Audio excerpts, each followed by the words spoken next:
So Nick Fletcher, Tory MP for Yorkshire, says we need a men's minister. Well, he's right about one thing. There are certainly men's issues that perhaps have been neglected over the years. Things such as male cancer checks that have been really, really underplayed. He's also right in many ways to point to a problem that we're not quite sure what men ought to be anymore. We're worried about saying anything, about appearing to be overbearing, worried in an office whether we might be bullying. There are lots of men's issues, and in many ways, you know, it's been the rise of certain figures on social media, you know, who actually, some may say, represent extreme views. But Belinda Brown joins me, men's rights activist. Let's just start there. The Andrew Tate phenomenon. And I mean phenomenon. Yeah. I mean, you will not find a teenage boy that does not know of Andrew Tate, that hasn't looked at some of his online content. And actually, do you know what? Some of it's quite sensible. It says, look after yourself, be fit, be ambitious, try and get on in the world. But when it comes to how you interact with women, some of it, I think, is pretty scary stuff. Yeah. When Nick Fletcher says there should be a minister for men, and you, Belinda, as an activist in this area, I think you believe this is the right thing to do as well. What kind of image, what kind of masculine male image are we looking to fight for? I think that what Andrew Tate did, he's in a sense milked this area. You know, men have been really put down. There's been this awful phrase, toxic masculinity, and he's kind of ridden this wave, which is really unfortunate. And I think the thing is that he's touching on. Let me just talk about something. It's a tiny truth. I'm a researcher, and one of the things that my husband and I, we did a lot of research into men and employment and all the rest of it. And one of the things that we found was that when men were in a relationship, so firstly when men were in a relationship, then when men got married, then when they had children, with each step their income went up, their employment went up, particularly amongst the, let's say the less educated.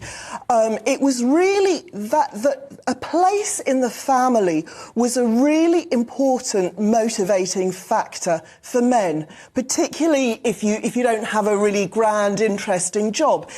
And this family role has been completely taken away from them. And I think that's left a big vacuum that we really need to look at. And the thing is, there's a real irony, because what you actually find, and there's so much research on this, so what you find is that in those areas, there was a massive study done by the Massachusetts Institute of Technology, great place, massive study, and it showed that where male employment increases, rates of marriage increase, rates of single parenthood go down, and it's good for everybody. I want to be clear, I am absolutely in favour of women working. I don't think... Yeah, what would, Belinda, what would feminist groups say about a minister for men? They'd say, hang on, men have had it all their own way for 2 million years. You know, it's what they'd say. Do you know, one of the things I was really pleased about when I was listening to the radio this morning was actually, I think people are starting to realise that there are real issues for men.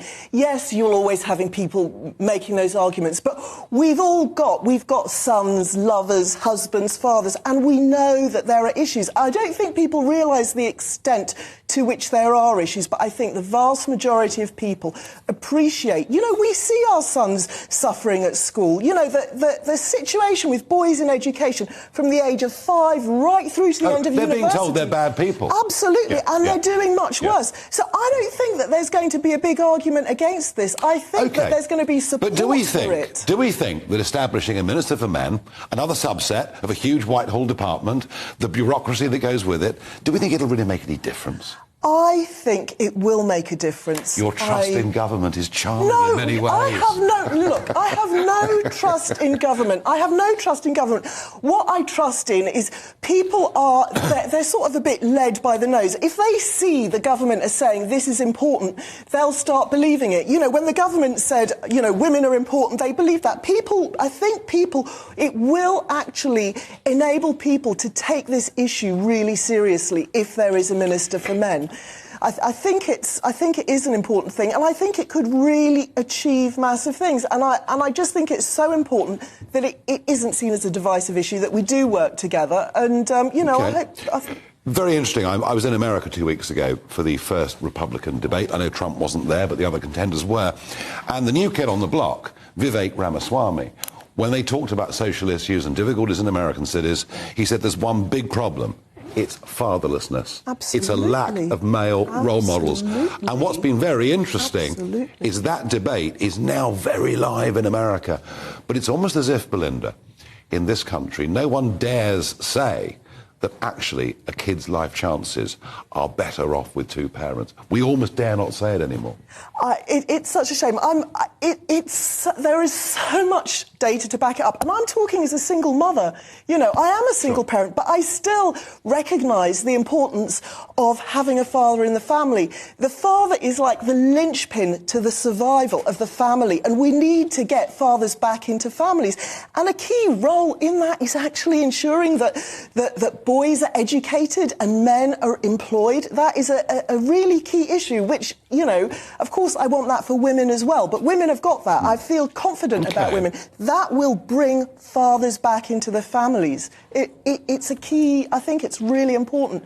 And I think that's what underlies so many of the problems that boys are having in education, is fatherlessness. Actually, I don't know if there's time for me to talk about a little research. You've got a max 30 seconds. We did a little research project where we looked at boys who had a more traditional point of view about the role of men in the family, and we assessed that level. And what we found was that boys who understood that there was a place for men to support families, provide a role, that they were actually doing better at school because they had this vision of a role for themselves. Interesting. And I think that's really important. Interesting. Belinda Brown, said with great passion, and thank you very much. Well, somebody who knows a lot about being